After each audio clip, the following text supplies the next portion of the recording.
Bab ke-104. Pondok Ketenangan Sederhana. Ini adalah nama yang dipilih Sui untuk tempat tinggal barunya. Rendah hati karena bersifat pedesaan. Ketenangan karena tenang dan harmonis. Fang Xiaoran sangat senang dengan tempat tinggal baru mereka.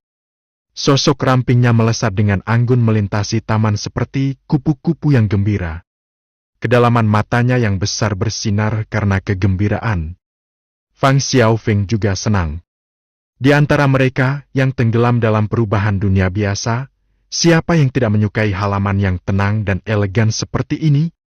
Itu adalah dunia yang terpisah dari bekas rumah saudara kandungnya di Willow Alley, selebar kesenjangan antara langit dan bumi. Huang Qianjun memerintahkan sekelompok pelayan yang cekatan setiap jam. Mereka sedang menata perabotan dan berbagai perlengkapan sehari-hari yang baru saja dibelinya. Sementara itu, Sui hanya bermalas-malasan di kursi anyaman di bawah gazebo yang ditutupi tanaman wisteria, matanya terpejam penuh kepuasan. Saya masih kehilangan beberapa petugas. Sui merasa hal itu agak disesalkan. Akan sangat menyenangkan jika ada seorang gadis pelayan yang lembut hati yang membuatkanku teh, dan seorang lagi dengan tangan lembut seperti batu giok yang memukul punggungku dan meremas bahuku saat aku bersantai. Akan lebih baik lagi jika saya memiliki ahli siro yang cantik, seorang musisi yang juga memanjakan mata. Dan aku harus mempunyai seorang gadis pintar yang bertanggung jawab atas 3 kali makan sehari-hariku, dan seseorang yang membersihkan dan melipat cucianku, dan seseorang yang merawat taman bunga, dan seseorang yang menjaga rumah tetap rapi. Benar, dan seseorang cantik di sisiku yang bisa dipesan sesuai kebutuhan. Seseorang yang bisa mengetahui niatku hanya dengan sekali pandang. Tapi sekarang, Sui melirik ke arah Huang Qianjun yang sibuk di kejauhan. Dia hanya bisa menggelengkan kepalanya. Disiplin diri Sui yang tekun dalam berkultivasi hanya diimbangi dengan kemalasannya dalam kehidupan sehari-hari. Dia benci masalah. Lupakan. Tidak ada pelayan biasa yang bisa menarik perhatianku. Saya lebih suka melewatkannya sama sekali daripada hanya mencari seseorang untuk membuat angka-angkanya. Pada akhirnya, Sui menyerah pada gagasan mencari sekelompok gadis pelayan. Setelah semuanya beres, Huang Qianjun menyuruh pekerja per jam berangkat, lalu kembali sambil tersenyum. Saudara Su, tolong lihat sekeliling. Apakah ada hal lain yang perlu saya tambahkan? Sui membuka matanya, duduk dengan malas, lalu mengamati sekeliling. Ini akan berhasil. Tidak ada pekerjaan lain untukmu. Huang Qianjun ragu-ragu, lalu berkata, apakah Anda membutuhkan saya untuk mengatur juru masak atau pelayan untuk menangani berbagai pekerjaan rumah? Sui menggelengkan kepalanya. Tidak dibutuhkan. Saya akan mulai merawat kaki junior apprentice berterfang. Kecuali terjadi sesuatu, kamu tidak boleh menggangguku. Huang Qianjun buru-buru mengangguk. Sui kemudian bangkit dan masuk ke kamar Fang Xiaofeng. 2 jam berlalu. Ketika Sui membuka pintu dan muncul, ada sedikit kelelahan di alisnya. Kembali ke kamar, Fang Xiaofeng terbaring di tempat tidur, sudah tertidur lelap. Kakak Sui, bagaimana kabar kaki kakakku? Fang Xiaoran sudah menunggu di luar. Dan saat dia melihat Sui muncul, dia mulai mengajukan pertanyaan. Dia akan bisa berdiri dan berjalan dalam waktu kurang dari setengah bulan. Sui tersenyum dan mengacak-acak rambut Fang Xiaoran.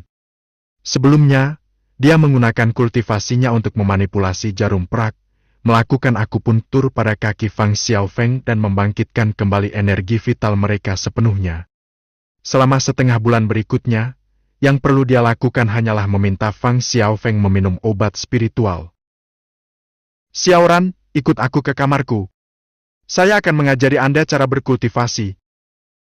Sui kemudian langsung kembali ke kamarnya sendiri. Fang Xiaoran bergegas mengejarnya, hatinya dipenuhi kegembiraan yang tiada tara. Huang Qianjun saat ini sedang beristirahat di halaman. Ketika dia melihat ini, dia merasa cemburu. Dengan bimbingan saudara Su, pencapaian gadis itu dalam ilmu bela diri pasti luar biasa. Sejak hari itu, Suyi dan teman-temannya menetap di Humble Tranquility Cottage. Kehidupan Suyi sederhana. Ketika dia tidak sedang berkultivasi, dia merawat kaki Fang Xiaofeng atau menginstruksikan budidaya Fang Xiaoran. Terkadang, di kegelapan malam, Suyi dan Qingwan mengobrol. Dia akan bertanya tentang kultivasinya dan memberikan petunjuknya. Suyi bersyukur mengetahui bahwa meskipun Qingwan masih pemalu, dan pendiam setiap kali dia berbicara dengannya, mereka tampak lebih dekat dari sebelumnya. 2 hari berlalu dalam sekejap. Pagi itu, ketika Suyi terbangun dari meditasinya, matanya tampak bersinar dengan cahaya yang tajam dan menyilaukan sebelum kembali tenang seperti biasanya. Energinya, yang beberapa saat lalu melonjak seperti naga yang melonjak, perlahan-lahan menjadi tenang juga. Penguasaan penuh tahap pemurnian tulang. Mengandalkan persediaan obat-obatan spiritual yang melimpah dan keajaiban halus dari teknik pemurnian tubuh pinus dan bangau, Suyi akhirnya berhasil mencapai tingkat tulang seperti batu giok, sumsum seperti es. Dengan ini, dia juga secara efektif mencapai puncak alam sirkulasi darah.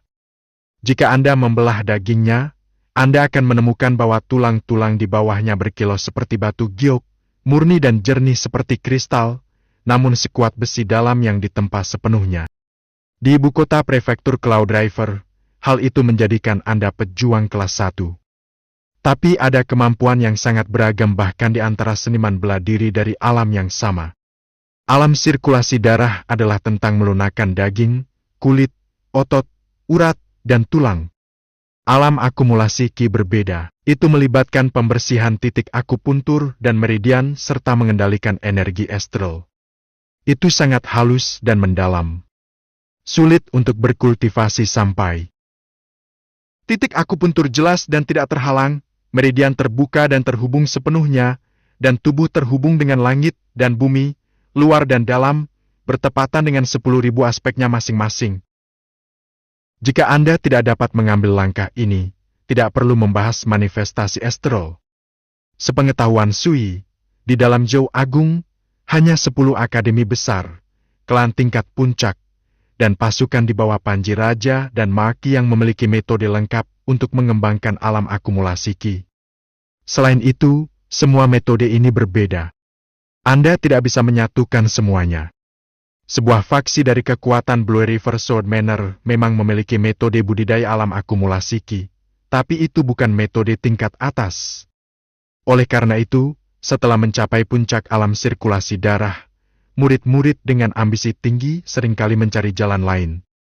Misalnya, mengikuti tes masuk Akademi Asal Surga untuk melanjutkan budidaya mereka di sana.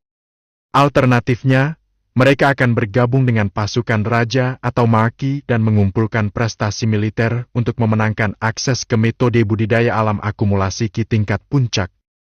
Namun terlepas dari apakah mereka bersekolah di Akademi Asal Surga atau bergabung dengan seorang bangsawan, keberuntungan hanya tersenyum pada segelintir orang yang beruntung. Mayoritas anak muda ditakdirkan untuk hanya berlatih metode budidaya akumulasi Qi biasa. Semua ini berarti ada perbedaan kekuatan yang sangat besar antara para ahli alam akumulasi Qi yang berbeda. Seniman bela diri terkuat dari alam akumulasi Qi tahap awal dapat dengan mudah membantai para ahli alam akumulasi Qi puncak biasa. Bahkan ada beberapa ahli alam akumulasi Qi yang mengerikan yang bisa bersaing dengan Grandmaster Martial Dao. Seperti Qing Jin. Tentu saja, bagi Suyi, ini bukanlah masalah sama sekali.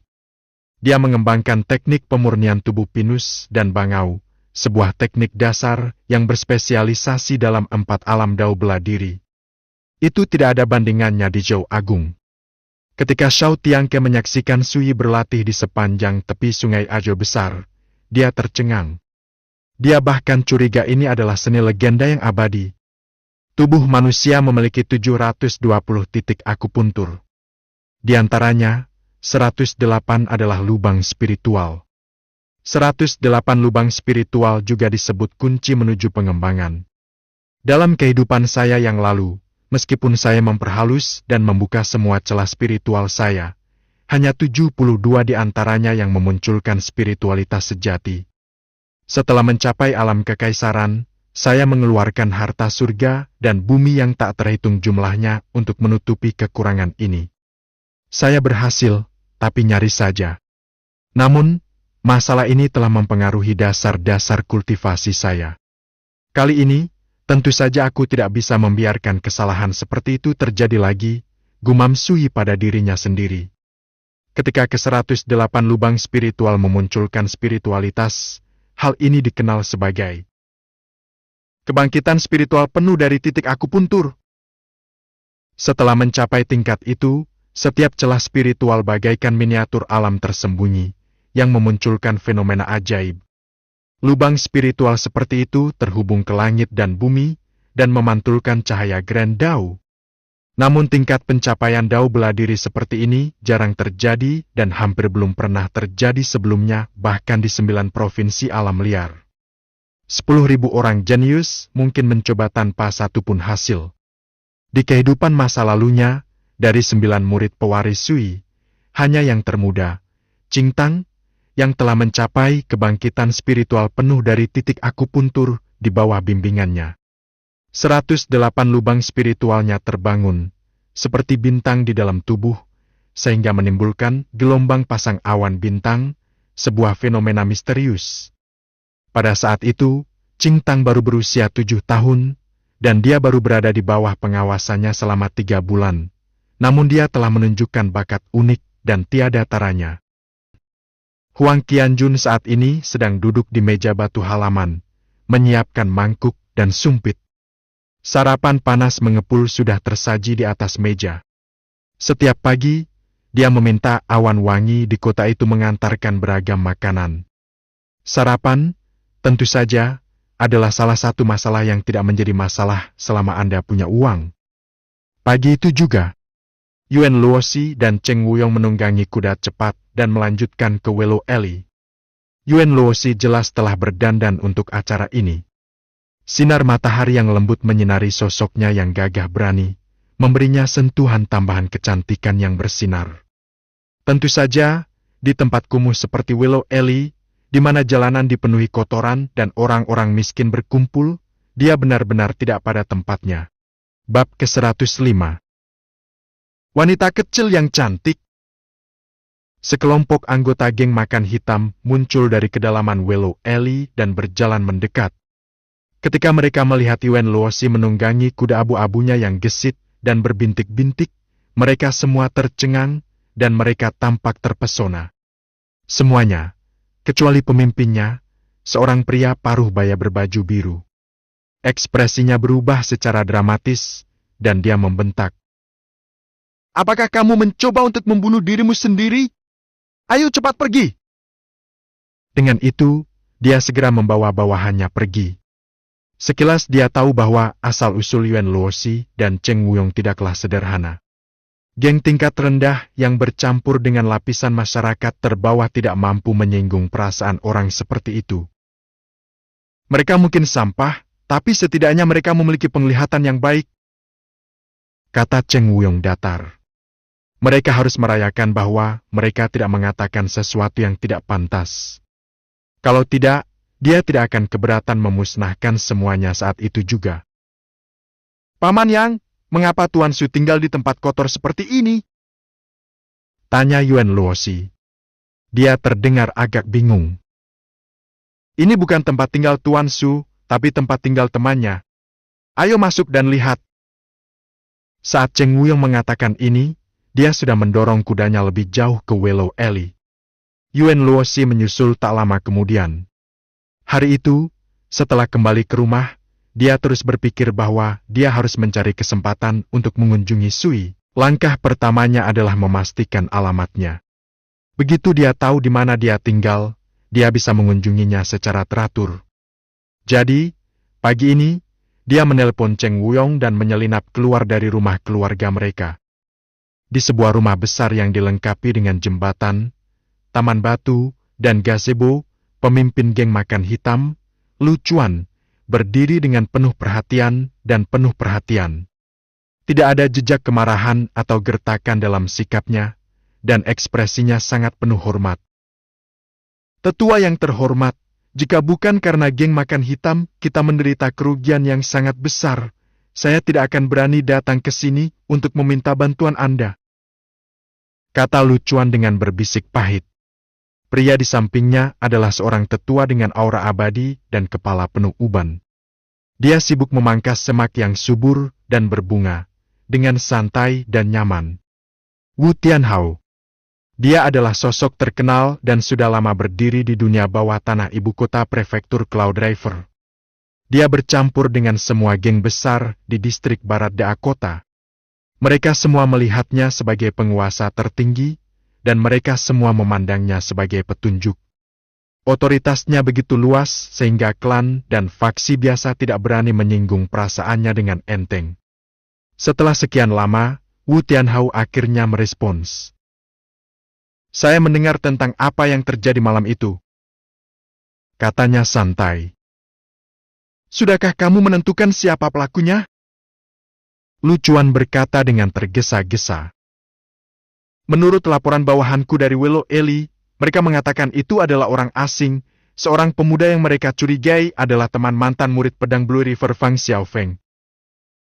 Wu Tianhao tercengang. Dia menunjuk pada dirinya sendiri, seolah dia menganggapnya tidak masuk akal.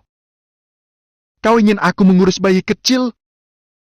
Lu Chuan berkata dengan tergesa-gesa. Penatua yang terhormat, masa muda itu tidaklah sederhana. Dia melangkah ke wilayah kami, sendirian kecuali pedangnya, semudah jika tidak dijaga. Dia setidaknya berada di puncak alam sirkulasi darah, dan dia adalah pelanggan yang tangguh. Tambahkan itu ke masa mudanya, dan aku khawatir asal-usulnya juga tidak sederhana. Sebelum dia selesai berbicara, Wu Tianhao melambai dan memotongnya. Di ibu kota prefektur, talenta muda sama banyaknya dengan ikan mas di sungai. Saya tentu saja tidak mau repot-repot mengingat setiap orang yang tidak penting. Hati Lu Chuan mencelos. Dia mengertakkan gigi, lalu dengan hormat menyodorkan kotak giok yang telah dia persiapkan sebelumnya. Penatua yang terhormat, ini adalah obat spiritual tingkat 2. Jika kamu bisa membantuku membalas dendam, aku pasti akan memberikanmu 3 lagi secara pribadi. Saat dia berbicara, hatinya berdarah. Bagi seniman bela diri biasa, sebatang obat spiritual tingkat 2 sangat berharga. Bahkan setelah mengumpulkan kekayaan geng makan hitam selama bertahun-tahun, mereka paling banyak bisa mendapatkan beberapa batang obat spiritual tingkat 2. Wu Tianhao mengerutkan alisnya, lalu berkata dengan datar. Sudahlah. Anda telah melayani saya selama bertahun-tahun. Saya tidak bisa tetap tidak terlibat. Dia kemudian memerintahkan seorang pelayan untuk mengambil pulpen, tinta, dan kipas lipat. Dia dengan santai menulis namanya di kipas angin, Wu Tianhao. Tulisan tangannya membubung seperti naga dan menari seperti burung phoenix, bebas dan tidak terkendali. Ambil kipas lipat ini dan beritahu pemuda itu bahwa saya, Wu Tianhao, sudah lanjut usia. Saya tidak punya keinginan untuk terlibat dalam pembantaian yang tidak disengaja, jadi saya bersedia memberikan kesempatan kepada junior seperti dia untuk memuluskan segalanya. Wu Tianhao berhenti sejenak untuk mengagumi kaligrafinya sendiri sebelum memberikan kipasnya kepada Lu Chuan. Jika dia tahu apa yang baik untuknya, dia akan datang ke rumah saya, menundukkan kepala, dan meminta maaf. Kemudian, sebagai bukti ketulusannya, dia akan mengganti kerugian bank makan hitam Anda. Jika dia melakukannya, kami akan membiarkan masalah ini berlalu. Lu Chuan sedikit terkejut. Berandal itu membunuh begitu banyak bawahanku, namun si tua bangka yang pemarah ini ingin memberinya kesempatan untuk menebusnya. Apakah ini karena dia memalingkan muka pada hadiahku? Apakah itu tidak cukup? Beberapa saat berlalu sebelum dia bertanya. Penatua yang terhormat, bagaimana jika dia tidak tahu apa yang baik untuknya? Ekspresi Wu Tianhao membeku. Di masa lalu, yang harus dia lakukan hanyalah memberikan satu perintah, dan setiap pemimpin geng di distrik Barat Da akan menundukkan kepala untuk tunduk. Namun sekarang, yang diinginkan Lu Chuan hanyalah dia membuang seorang pemuda yang tidak diketahui asal-usulnya. Dia, Wu Tianhao, tidak suka menindas yang lemah. Jadi dia dengan murah hati menawarkan kesempatan kepada bocah itu. Jika pemuda itu pintar, dia pasti tahu apa yang harus dilakukan. Dia melirik Lu Chuan. Apakah kamu curiga di distrik Barat Da? Prestisku saja tidak cukup. Lu Chuan langsung berkeringat dingin. Dia buru-buru berkata, Tuan, mohon jangan marah. Aku akan segera pergi. Tapi di dalam hatinya, dia mengamuk. Aku harus mencari kesempatan untuk menyeretmu ke bawah air, dasar kakek tua. Lu Chuan sangat menyadari bahwa, meskipun pemuda itu benar-benar menundukkan kepalanya dengan patuh, dan bahkan jika dia memberikan kompensasi yang cukup untuk mengganti kerugian geng makan hitam tidak akan melihat satu perak pun darinya. Tidak, Wu Tianhao pasti menyimpan semuanya untuk dirinya sendiri. Tunggu, apakah kamu tidak melupakan sesuatu? Saat Lu Chuan hendak berbalik dan pergi, dia mendengar suara acuh tak acuh Wu Tianhao. Lu Chuan membeku. Bibirnya bergerak-gerak, dan dengan hati-hati dia meletakkan kotak giok di tangannya ke atas meja di samping gazebo. Dia memaksakan senyum kaku. Harap yakinlah. Saya pasti akan menepati perjanjian saya. Amin. Wu Tianhao mendengus, lalu kembali memperhatikan semak berbunga yang dia pangkas. Seulas senyuman tersungging di sudut bibirnya. Saya mungkin bisa memanfaatkan kemalangan geng makan hitam untuk mendapatkan keuntungan besar. Adapun pemuda yang tidak diketahui asal-usulnya. Hah! Dia dekat dengan pengemis kotor dari daerah kumuh seperti Willow Alley. Seberapa tangguh dia? Bab ke-106. Gang Labu Botol. Kuku kuda berdebam di sepanjang ubin jalan yang berwarna biru.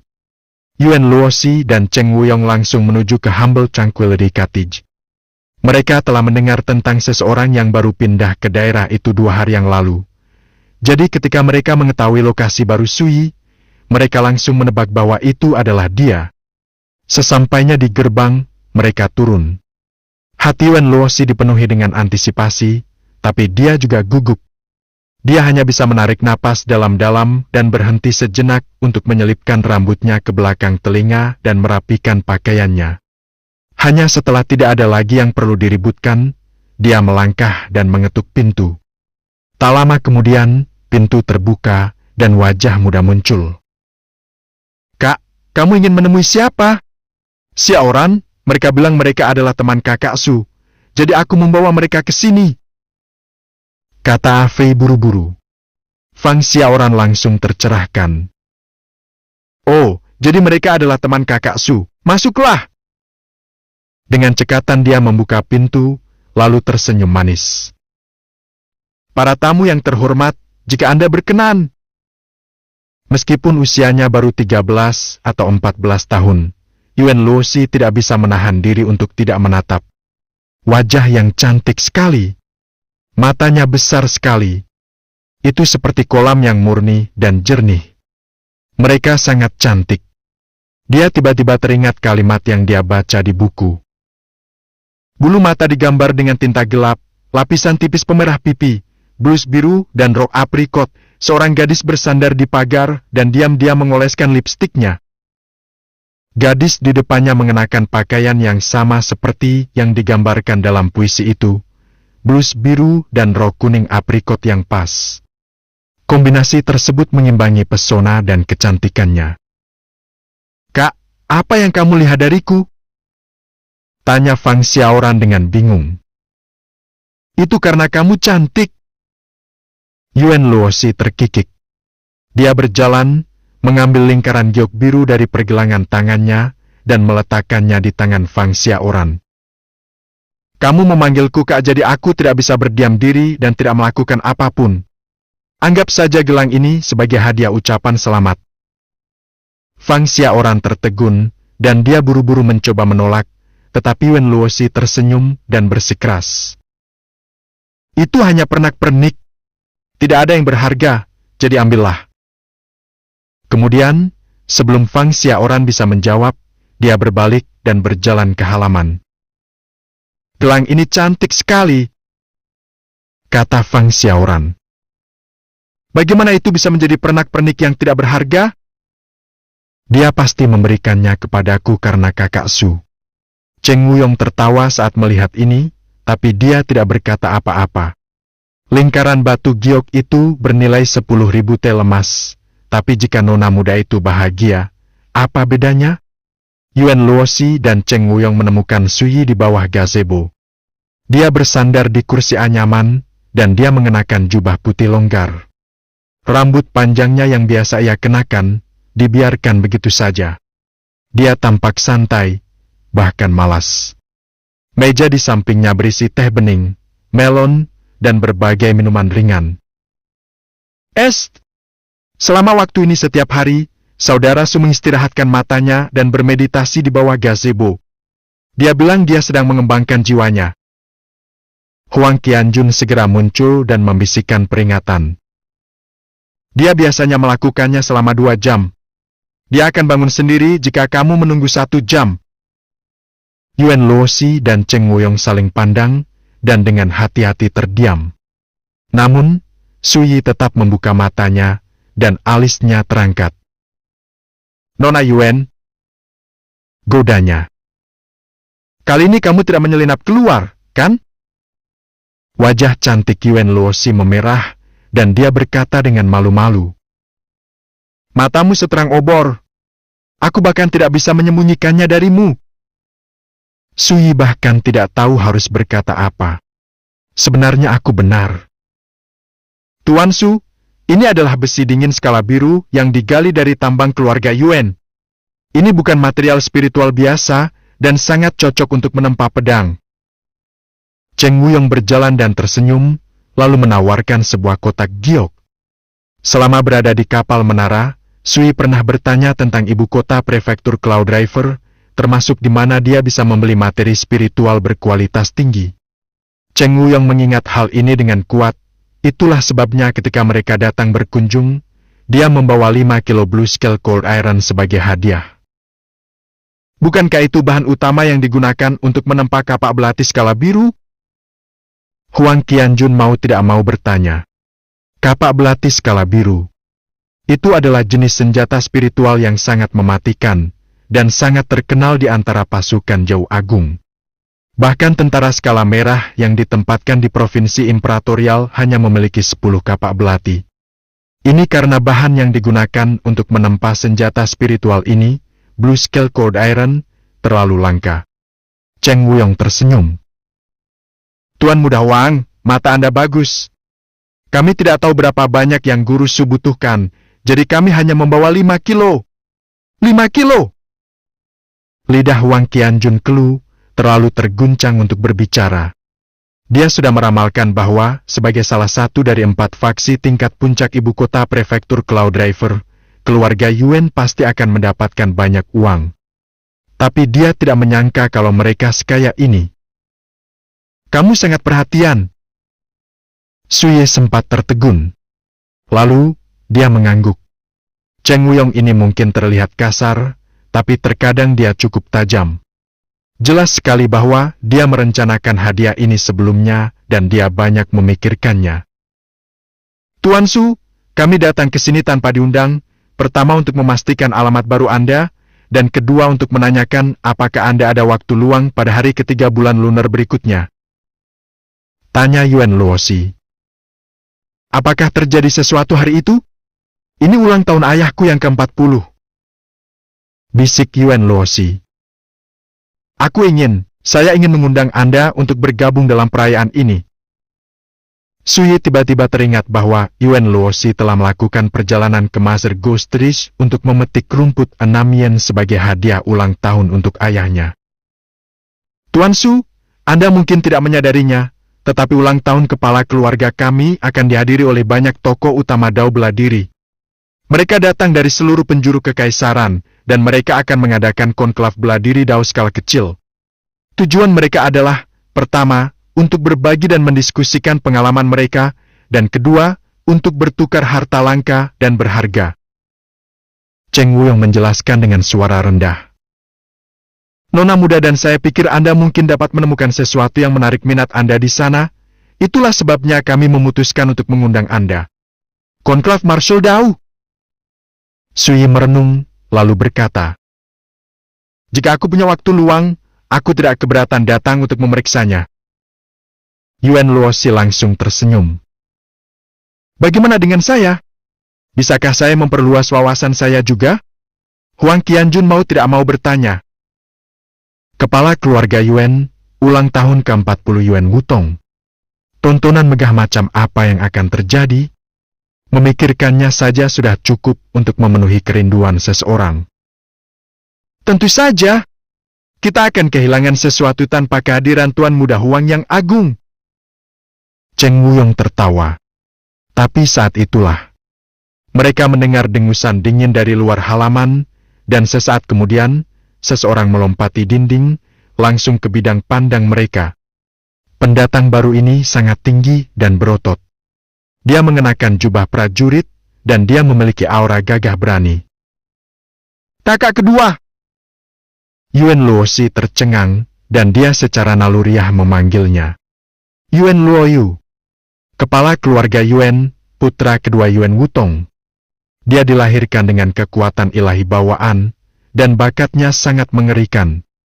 Di usianya yang baru 13 tahun, dia hanya mengandalkan kedua tangannya untuk menjadi sosok teratas di generasi muda keluarga Yuan.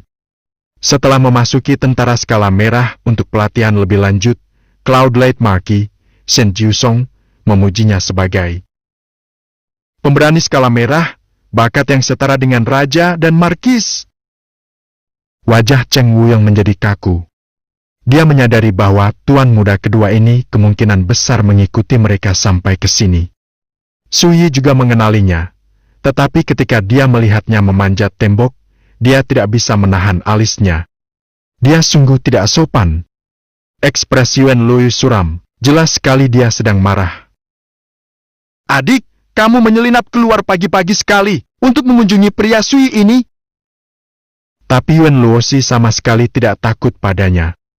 Dia berkata dengan gusar, "Tuan Muda Su telah memberikan bantuan yang sangat besar kepadaku. Mengapa saya tidak bisa mengunjunginya sebentar? Lagi pula, kakak kedua, bukankah kamu bersikap sangat kasar? Anda benar-benar memanjat tembok. Jika kabar ini tersebar, ayah kita tidak akan punya wajah lagi."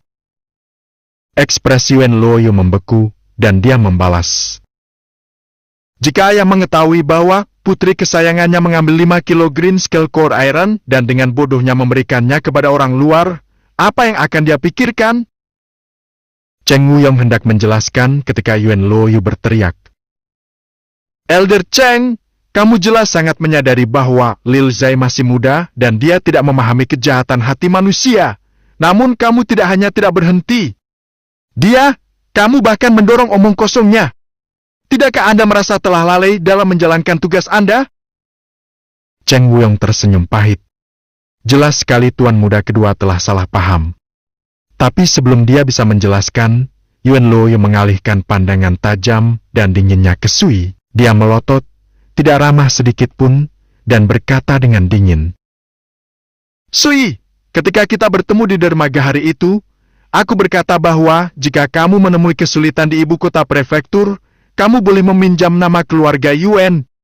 Tapi aku tidak pernah menyangka kamu akan mengincar adik perempuanku." Saat dia mengatakan ini, suaranya kasar dan marah, dan kata-katanya menggelegar seperti guntur. "Kamu membuatku sangat marah, dan kamu juga mengecewakanku." Ekspresi Sui semakin dingin dan acuh tak acuh. Ketika dia melihat ini, hati Wen Luosi bergetar, dan dia berkata dengan panik, "Kakak kedua, bisakah kamu tenang? Tuan Muda Su sama sekali tidak seperti yang kamu pikirkan." Cheng Wuyong juga berkata dengan tergesa-gesa, "Tuan Muda kedua, saya khawatir telah terjadi kesalahpahaman. Ini tidak ada hubungannya dengan Tuan Muda Su. Setelah kami kembali, saya akan menjelaskannya kepada Anda secara detail." Namun melihat keduanya bertekad melindungi Sui hanya membuat Yuan Luoyu semakin marah. Dia sangat curiga bahwa adik perempuannya sudah terobsesi dan tidak rasional terhadap pemuda kota Guangling ini. "Sui, semuanya sudah mencapai titik ini. Apakah kamu tidak akan memperjelas posisimu?" Yuan Luoyu berteriak dengan kasar. Atau apakah aku harus menghunus pedangku dan menggunakan kekerasan untuk menjadikanmu? Darah dan kinya melonjak, dan energinya sangat mematikan, keras, dan mengesankan. Saat itulah Sui bangkit dari kursi anyamannya dan berkata datar. Jelaskan posisiku. Tentang apa? Yuan Luosi dan Cheng Wuyong menjadi kaku. Apakah Tuan Su akan kehilangan kesabarannya? Ketika mereka mengingat bagaimana Sui membunuh mayat Tian 6 pemutusan di punggung Bukit Hantu Ibu, dan bagaimana dia membunuh seorang Grand Master Dao bela diri di atas kapal menara, ekspresi mereka berubah secara dramatis. Itu hanya kesalahpahaman. Anda tidak perlu panik, serahkan ini padaku. Sui melirik mereka. Dia tidak bisa menahan tawa. Kenapa aku bisa marah karena kejadian kecil seperti ini? Tapi pria Yuan Luoyu ini benar-benar perlu diberi pelajaran. Bagus sekali. Bagaimanapun juga, kamu adalah pria sejati.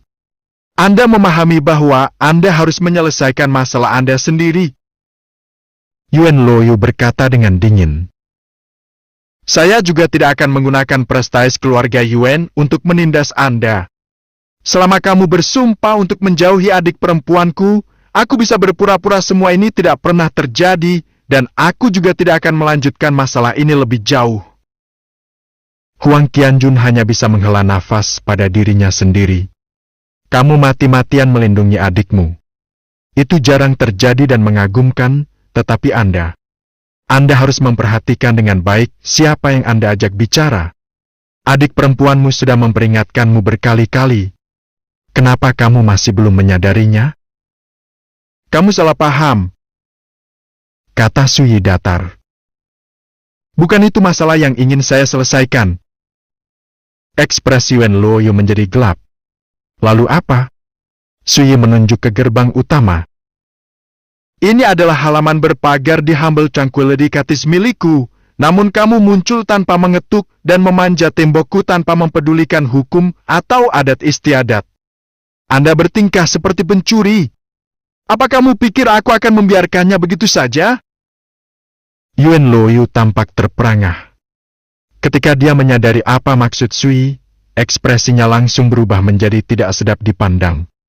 Dia sangat marah hingga dia hampir tertawa. Berandal ini mengemukakan satu hal yang seharusnya tidak dia katakan. Bab ke-107. Yuan Luosi dan Cheng Wuyong sempat tertegun. Mereka saling memandang, dan mereka merasakan keinginan untuk tertawa, tetapi mereka tidak berani melakukannya. Mereka merasa jauh lebih santai setelah Sui menyatakan bahwa dia tidak marah. Yuan Luosi bahkan sangat ingin meminjam tangan Sui untuk memberikan pukulan yang bagus pada kakak Luoyu. Itu akan berdampak pada emosinya. Dia membuntutinya, lalu memanjat tembok, dan sekarang dia tidak melakukan apa-apa. Itu sangat menyebalkan. Sui, karena kamu dengan keras kepala menolak untuk sadar, mari selesaikan ini seperti seniman bela diri. Mari kita lihat betapa tangguhnya Anda sebenarnya. Bagaimana? Yuan Luoyu menarik napas dalam-dalam, lalu menghunus pedangnya. Dentang. Pedangnya panjangnya 3 kaki, 7 inci, seperti semburan cahaya yang bersinar. Permukaan bilahnya memancarkan kilau samar berwarna darah, dan ujungnya sangat tajam. Pedang taring darah. Senjata spiritual sejati. Yuan Luoyu mencengkeram senjatanya, dan oranya meluas ke sekeliling tubuhnya yang besar. Sangat menakutkan untuk dilihat. Ekspresi Fang Xiaofeng berubah. Dia tidak bisa menahannya. Huang Qianjun menyadarinya dan buru-buru berbisik. Jangan khawatir. Duduk saja dan tonton, kami berada dalam pertunjukan yang bagus. Yuan Luosi dan Cheng Wuyong menghela nafas secara bersamaan. Benar saja, kakak kedua memilih cara paling bodoh untuk menyelesaikan masalah ini, pikir Yuan Luosi. Benar saja, tuan muda kedua memilih cara paling bodoh untuk menyelesaikan masalah ini, pikir Cheng Wuyong. Tapi Sui hanya tersenyum. Kamu tidak akan mencoba menggunakan statusmu untuk menindasku? Itu jarang terjadi dan mengagumkan.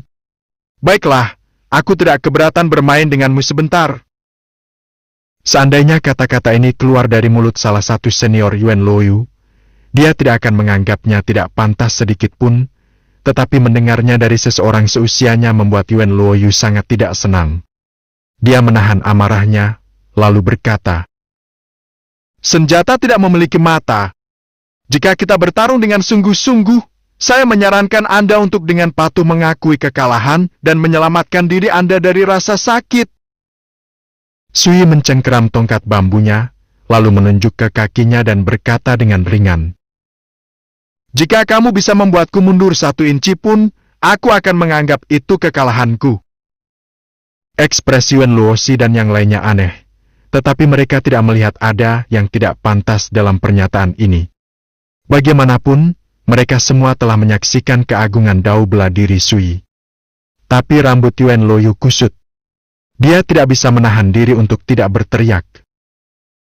"Jika saya menyebut diri saya sebagai sosok nomor 2 dari generasi muda tentara skala merah, tidak ada yang berani menyatakan diri mereka sebagai nomor 1. Di ibu kota prefektur Cloud Driver, bahkan para senior akumulasi Qi yang sudah lama berdiri tidak berani mengangkat senjata mereka dan bertempur denganku, namun seorang kultivator sirkulasi darah sepertimu berani berbicara tanpa malu-malu. Kurang ajar sekali." Kemudian, dia berbalik dan menatap Yuan Luosi di dekatnya. "Ini pria yang membuatmu tergila-gila. Kamu benar-benar menjadi buta." Yuan Luosi memandangnya dengan aneh. "Kakak kedua, sebagai adik perempuanmu, aku harus memperingatkanmu atas kebaikan hatiku. Anda harus berhati-hati, dan jika sudah waktunya mengaku kalah, menyerah saja. Tidak ada salahnya kalah dari Tuan Muda Su." Yuan Luoyu sangat marah hingga dia tidak bisa berpikir jernih, sangat marah hingga dia tertawa. "Zai kecil, kamu benar-benar kehilangan akal sehat. Kenapa lagi kamu mengatakan sesuatu yang konyol?" Dia menarik napas dalam-dalam, dan amarah yang berkobar di matanya berubah menjadi niat membunuh yang sedingin es dan tajam. Sementara itu, auranya melonjak seperti angin dan kilat, menderu dan menggelegar di sekelilingnya. Saat dia memasuki pertempuran, dia seperti orang yang berbeda. Dia berkepala dingin, namun liar dengan niat membunuh. "Aku menggunakan niat membunuh di medan perang untuk meredam pedangku, dan aku memadamkan pedangnya dengan darah. Itu penuh dengan energi yang sangat buruk, dan setiap kali aku menariknya, aku tidak akan beristirahat sampai lawanku atau aku mati. Tapi hari ini, saya bisa membuat pengecualian. Aku akan meninggalkanmu 1 kesempatan terakhir dalam hidup." Saat dia mengatakan ini, Yuan Luoyu meraung seperti dewa perang, lalu menekan ke tanah, mendorong sosoknya yang menjulang tinggi ke depan dengan eksplosif. Dia seperti sambaran petir merah, membelah udara. Bloodfang saber miliknya berayun di udara, seperti semburan cahaya berwarna darah yang menyilaukan. Itu adalah ayunan yang sederhana, namun momentumnya kuat dan tak tergoyahkan. Itu sangat menakutkan, membuat orang yang melihatnya linglung. Bahkan dari kejauhan, terasa seolah ujung pedang itu tepat menempel di tenggorokan mereka, dan bulu kuduk mereka berdiri. Tuan muda kedua telah mencapai keberanian yang lahir dari darah. Itu mengesankan. Saya khawatir, jika saya harus bersaing dengannya, paling-paling kami akan berimbang." Cheng Wuyong tampak tercengang. "Jadi kakak kedua sungguh luar biasa." Yuan Luosi juga terlihat serius. Yuan Luoyu masuk tentara skala merah pada usia 15 tahun, dan dalam 3 tahun berikutnya, dia hanya menghabiskan sedikit waktu di rumah. Baru sekarang Yuan Luosi menemukan bahwa, meskipun saudara laki-lakinya yang kedua hanya berada di alam akumulasi Qi tahap awal, momentumnya tidak kalah mengesankannya dengan milik Cheng Wuyong. Dia melihat pedang kakaknya berayun ke arah Sui, tapi Sui tampak tenang seperti biasanya. Dia berdiri di sana seperti batu besar yang menjulang tinggi, tidak goyah sedikit pun. Apakah dia takut bodoh? Sebuah cibiran tersungging di bibir Yuan Luoyu. Dentang! Dengungan pedang yang jelas bergema di udara. Semburan cahaya pedang memasuki bidang pandangnya, menyengat matanya. Tanpa disadari pupil matanya mengecil. Tapi sebelum dia bisa bereaksi lebih jauh, dentang! Segalanya tampak kabur, dan pedang taring darah Yuan Luoyu terbang dari tangannya. Di saat yang sama, ujung pedang yang tajam menempel di tenggorokannya. Seluruh halaman menjadi sunyi. Rasa dingin merambat di punggung mereka. Itu terlalu cepat. Sekuat apapun dia, bahkan Cheng Wuyong gagal menangkap tanda-tanda serangan Sui. Jika aku melawan Master Su, aku khawatir aku akan kesulitan untuk melarikan diri dari serangan seperti itu. Keringat dingin mengucur di punggung Cheng Wuyong. Semakin kuat penontonnya, semakin dalam mereka merasakan betapa menakutkannya pedang itu. Budidaya Huang Qianjun, Fang Xiaofeng, Yuan Luoxi dan yang lainnya tidak mencukupi, jadi mereka tidak terlalu terguncang. Lagi pula, pedang itu terlalu cepat. Mereka tidak mendapat petunjuk sama sekali. Dari cara mereka melihatnya, ini sudah diduga. Bagaimanapun, Sui cukup kuat untuk membunuh seorang Grandmaster. Yuan Luoyu tampak bingung. Matanya melebar, dan alisnya basah oleh keringat. Dia tidak berani bergerak. Ujung pedang Sui hanya berjarak 1 inci dari tenggorokannya, dan energi tajamnya menusuk kulitnya, membuatnya merinding. Kamu menghunus pedangmu, jadi perhatianmu seharusnya tidak goyah. Bahkan gangguan sesaat pun bisa berakibat fatal. Kata Sui, dia menarik pedangnya dan berkata datar. Tetapi jika kamu tidak yakin, silakan mencoba lagi. Yuan Luoyu menarik napas dalam-dalam dan berkata dengan dingin. Tentu saja saya tidak yakin. Pedangku ini dirancang untuk membunuh. Baru saja, aku menahan setengah kekuatanku karena aku tidak ingin menyakitimu.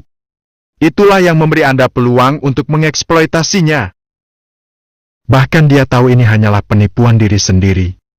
Bagaimanapun, dia berada di alam akumulasi Qi, sementara Sui masih di alam sirkulasi darah.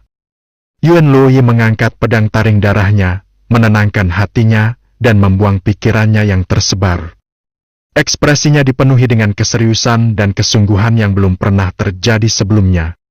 Semua orang tahu bahwa auranya lebih suram dan kejam dari sebelumnya.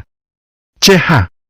Daun ginkgo melayang dari pohon di dekatnya, tetapi sebelum mendekat, aura Yuan Luoyu merobeknya menjadi bubuk.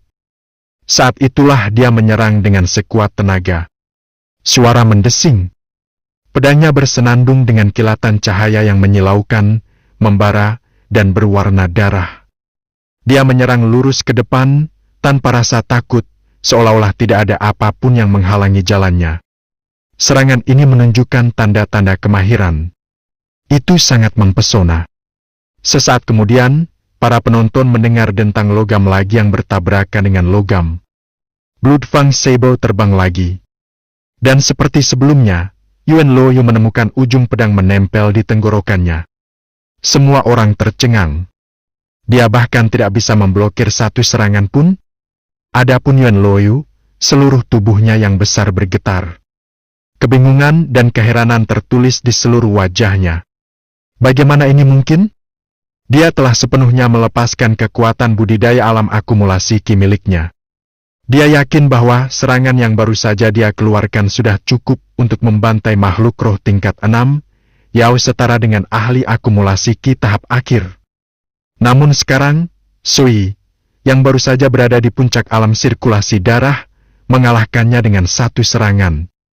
Bagian yang paling menakutkan adalah kali ini, sama seperti terakhir kali, pedang itu berhenti hanya 1 inci dari tenggorokannya dengan akurasi yang hampir sempurna. Sui dengan tenang menurunkan pedangnya dan berkomentar. Seranganmu itu agak menarik, tapi tidak ada semangat tertentu. Dao Saber yang sebenarnya berarti memasukkan semangat dan aura Anda sepenuhnya ke dalam serangan Anda. Hanya dengan begitu Anda dapat meledak dengan kekuatan maksimal Anda. Inilah yang dimaksud dengan menyatu dengan pedang sayangnya, sepertinya Anda belum bisa mencapainya. Seolah-olah Yuan Luoyu telah kehilangan jiwanya. Setelah kekalahan pertamanya, dia mungkin bisa membuat alasan untuk membenarkan kegagalannya. Seperti aku menahan kekuatanku yang sebenarnya, atau aku merasa puas diri, atau aku tidak tega menyakitinya. Tapi kali kedua dia kalah dengan cara yang sama. Dia merasa terlalu malu untuk mengatakan hal semacam itu. Tidak ada alasan yang bisa menyembunyikan realitas inferioritasnya. Bagian yang paling menyakitkan adalah setiap kali Sui mengalahkannya dalam satu serangan, dan seperti yang dia katakan sebelum duel mereka, dia tidak mundur 1 inci pun dari posisi awalnya. Pukulan ini terlalu hebat. Lama sekali berlalu sebelum Yuan Luoyu sadar. "Kakak kedua, kamu baik-baik saja?" Yuan Luosi mengambil kembali pedang taring darahnya dan berjalan mendekat. Sedikit kekhawatiran muncul di wajah cantiknya. "Baru saja, apakah kamu menganggapku badut?" Yuan Luoyu menundukkan kepalanya karena kesal. Dia mungkin bertubuh besar dan tegap, tapi dia masih remaja berusia 18 tahun. Di mata rekan-rekannya, dia adalah sosok mempesona yang diberkati dengan kekuatan ilahi bawaan. Bahkan seniornya pun memujinya tanpa henti. Waktunya di medan perang, bermandikan darah dan menahan diri melalui pembantaian, telah memperluas wawasannya. Akibatnya, dia biasanya tidak suka menghabiskan waktu bersama pemuda ibu kota prefektur Cloud Driver seusianya. Siapa sangka malam ini, dia akan menderita kerugian total dari seseorang seusianya, seseorang yang masih berada di alam sirkulasi darah. "Kakak kedua, jangan katakan itu!" Yuan Luosi buru-buru mencoba menghiburnya. "Sudah kubilang, bukan? Tidak ada salahnya kalah dari Tuan Muda Su." Cheng Wuyong juga mencoba menghiburnya. Dia berkata dengan lembut, "Tuan Muda kedua, sekarang tidak perlu lagi merahasiakan hal ini. Dengan metode yang dimiliki Master Su, membunuh Grand Master dengan pedangnya adalah kemungkinan besar." "Membunuh seorang Grand Master dengan pedangnya?" Tubuh Yuan Luoyu menjadi kaku, dan dia mulai menyerang Sui. Jangan bilang orang ini sebenarnya monster tua yang mampu mempertahankan penampilan awet mudanya. Pada saat yang sama, dia dengan tajam memahami fakta bahwa gelar Cheng Wuyong untuk Sui telah berubah dari Tuan Muda menjadi Tuan. Di kalangan seniman bela diri, gelar itu menunjukkan rasa hormat kepada seseorang yang telah mencapai penguasaan di hadapan dirinya sendiri. Yuan Luosi hanya khawatir Yuan Luoyu akan mengatakan sesuatu yang bodoh karena keterkejutannya, jadi dia buru-buru menjelaskan. "Kakak kedua, jangan biarkan imajinasimu menjadi liar. Tuan Su sama seperti kita semua seumuran. Tapi dia juga berbeda dari kita, metodenya seperti metode orang abadi yang jatuh. Saya khawatir Anda akan menemukan sedikit orang seperti dia bahkan jika Anda mencari di seluruh kekaisaran." Cheng Wuyong mengangguk berulang kali. Ekspresi Yuan Luoyu berubah tidak menentu. Akhirnya, dia menoleh ke arah Sui, membungkuk, dan berkata dengan suara yang dalam. "Tuan Muda Su, saya bodoh karena menyinggung perasaan Anda, dan kekalahan ini telah mengajari saya apa maksudnya ketika mereka mengatakan ada surga di balik langit, dan bahwa selalu ada orang yang lebih kuat di luar sana. Tidak peduli bagaimana kamu ingin menghukumku, aku akan menerimanya tanpa banyak cemberut." Setiap kata bersemangat dan kuat. Rasa malu tertulis di wajah Yuan Luoyu. Sui melambai dengan acuh dan berkata, "Aku sudah mengatakannya, ini hanya kesalahpahaman. Kamu mengkhawatirkan adik perempuanmu. Itu bisa dimengerti, dan tentu saja saya tidak akan melanjutkan masalah ini." Ketika mereka mendengar ini, Yuan Luosi dan Cheng Wuyong menghela nafas lega dan tersenyum. Huang Qianjun juga tersenyum, lalu berbisik kepada Fang Xiaofeng di dekatnya. "Bagaimana kabarnya? Mengesankan, bukan?" Fang Xiaofeng berkata dengan bingung. "Ketika Anda memberitahu saya bahwa magang senior, saudara Sui pernah membunuh seorang Grand Master, apakah Anda mengatakan yang sebenarnya?" Huang Qianjun menganggapnya lucu. "Apakah saya berani berbohong tentang hal seperti itu?" Fang Xiaofeng tidak bisa menahan diri untuk tidak terkesiap.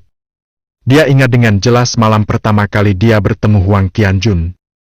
Mulut Huang Qianjun hampir berbusa saat dia membual tentang kehebatan Sui.